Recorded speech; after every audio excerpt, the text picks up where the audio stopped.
is very, very strategic area for us getting into the business of education. So what is it about PPP that gets us so very excited? Inclusivity, it's a debatable area. Some people are not comfortable with it. Why should the fee-paying and the subsidized study in one classroom? And there are going to be huge social repercussions. Yes, if we make a big issue of it, and it'll take time, but we'll get there. We'll get there to managing a mixed class, an inclusive class. So inclusivity is important, and it's not new. There are private schools in the country which were providing education, although not in the same classroom, but we know of schools who had children from the weaker section studying in the same classroom as the fee-paying. So this is a very exciting part for ILNFS to address. It's a challenge, and we are going to make our mistakes, but we are open to learning. Cost of schooling. Again, there were people, we've all been grappling with the high capital investment in education, in setting up schools, and the perception, and probably true, that the returns are not going to be high. So how do we address these areas of this whole challenge of keeping the cost of schooling to the minimum, so that we can get a return to make our business sustainable and yet provide equitable outcomes, quality, which is the end aim of this scheme. The first of these challenges I wrote down as a conducive policy environment. They are a major P, one of the Ps in the PPP, and it really depends a lot on them to make this scheme a success. Where the private sector partner, despite all the investment, can actually balance the social equity goals, as well as making his model efficient so that he can get a return as much as possible. The location of PP schools, the government has provided us with a list of 2,500 blocks. Some are exciting, some are in the hills, some are in the backward regions. They all pose their own set of problems. Depending on demand, supply, the fees that one can collect from the fee-paying students, what is the paying capacity there, the cost of land, etc. Private sector is committing itself to at least 10, 15 years or more, probably more, because you don't build schools for 5 years or 10 years. You build schools for 50 years or more, because you cannot create institutions over 5 years.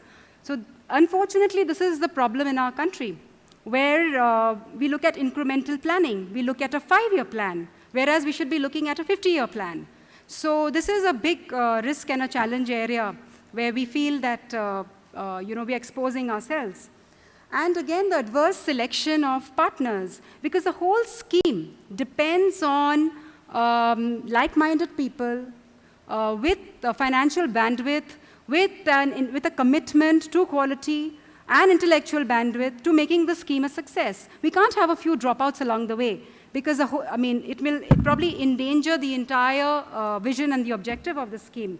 Then getting teachers in these remote locations is going to be a challenge, despite us paying sixth pay commission salaries. So therefore, we need an enabling environment from which the government can provide. So profitability is something, and I'm sure secretly in our heart of hearts, we all agree that the government must relax its stand on profitability, especially with PPP, because here we are committing ourselves to long-term promises which are going to be accountable, and which will, our reputation depends on that. And if the environment, policy environment is not conducive, given the high capital investment, even in other sectors where PPP has been tried out, where it has been privatized, like civil aviation, like telecom, like power, like mining, wherever, there is a high capital cost, and the returns are slow, and they are not always there. Education, we understand that the focus is creating the human resource of the country. So more so, I would think, more so, that we need to be profitable, to be sustainable, and to give the returns that this sector requires of us. I was asked to talk about viability of various PPP options, and certain factors that would actually determine which PPP framework would suit what particular project or the requirement. There are certain socioeconomic factors and demographic indicators which would determine, the beginning of a school, a PPP school, which would be land, which would be teachers, which would be paying capacity. So before even we go further, these are some challenges for any of us who are going out and setting up schools, not just under PPP, but any school. And the government must do a fair assessment of capital and operating costs and not live in a, in a make-believe world that the private sector can manage within this. So if you're looking at quality, I think there should be, and we ourselves need to make a fair assessment of what we need to put in and what in terms of operating and setting up a school. And the branding and positioning of these schools, because I don't think it's going to be a cakewalk to set up a school, to invite the paying children from the market, fee-paying children, the market fee, and telling them that this is the same school where the subsidized or the children getting free of cost education is going to sit with you. So in that sense, I think we need to position and brand this opportunity very carefully. So talking about PPP opportunities, basically three. There's a private finance initiative where, the government the private sector finances a particular and gets an annuity return on that from the government.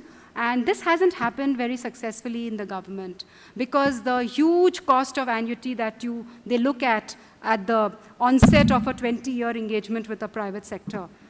The other being contractual arrangements, which we all are part of in terms of, be it either ICT labs or teacher or anything to do with the curriculum or content. The other being the build, own, operate. PPP is not new in our country. It's been there for a long, long time since aided schools, etc. But we sincerely hope the government is giving new complexion to this. They look at private sector as a partner, a formidable presence, and to respect us and our investment.